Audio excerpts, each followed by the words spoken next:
Now we're in frame, yeah.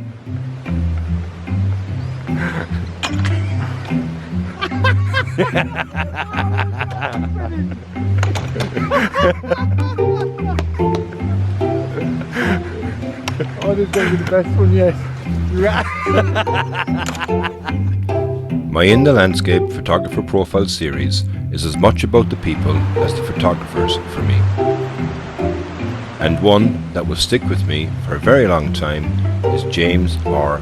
Burns. I mentioned James in a previous video and said not only is he an incredible photographer, but his humour is great, all captured on his excellent YouTube channel.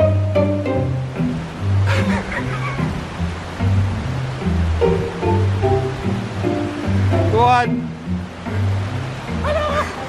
My intention with this series is to show each photographer out in the field practicing their craft while I ask them my usual 5 questions.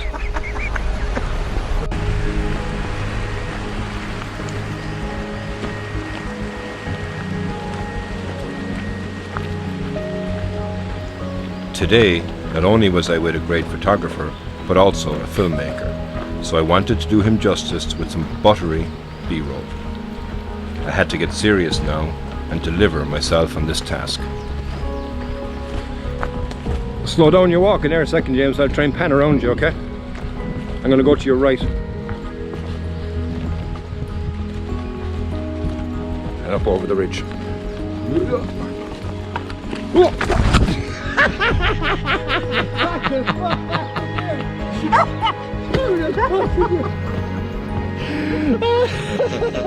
James hails from Yorkshire and has an immense passion for fell walking, having set himself a personal goal of reaching all 214 Wainwrights in the Lake District.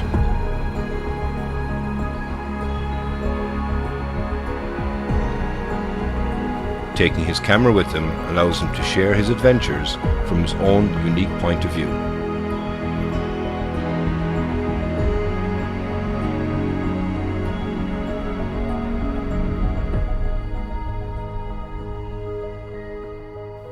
So let's start this episode of In the Landscape Photographer Profiles with my first question.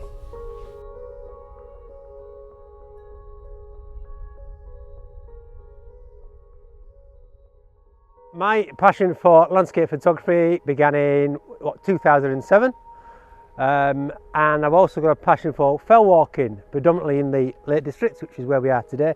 So I thought it'd be a good idea just to combine them two together. So my passion really is mountain photography. I do a lot of fell walking, combine the two, and also lakeside as well. What to me makes a good photograph is the change in light and contrast, which is in abundance definitely in this area.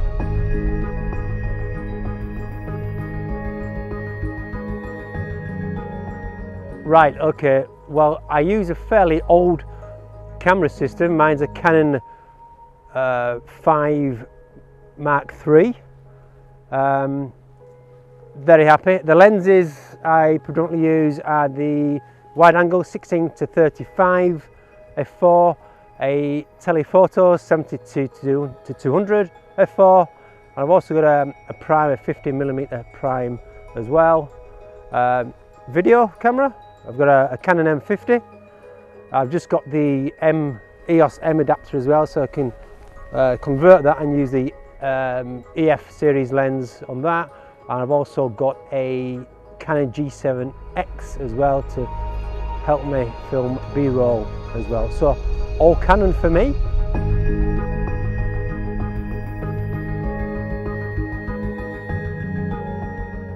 How I typically take a shot, I spot a good background. If it's an interesting background, I then find the foreground interest, but not just any foreground interest. It's got to blend in well with the background. So I look at corresponding shapes. I look for the diagonals as well, and also S-curves. It's got to be the right foreground.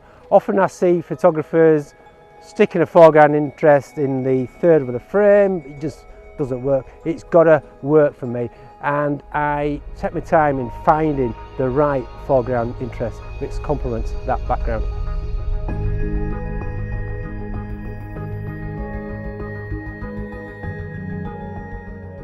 My top tip is shoot as many images as you can. Shoot rubbish photographs. Go on and on. When I first started landscape photography, my sessions came out with about 50 different images, and I might have got one decent one. But I'm learning through reading magazines, watching videos. It's all about experience. You're getting your eye in, and over 10 years experience now.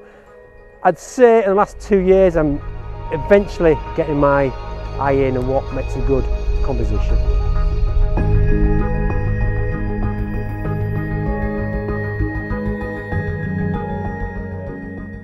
When you're looking for a good composition, look for natural lines, non-man-made structures in the landscape.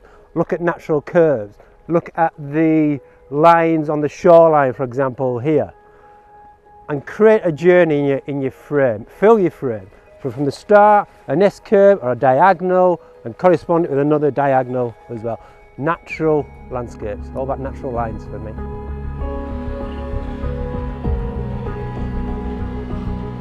Thanks James for one of the funniest moments of photography I've had. I'll show some of James's portfolio images and one from the morning we met in a moment.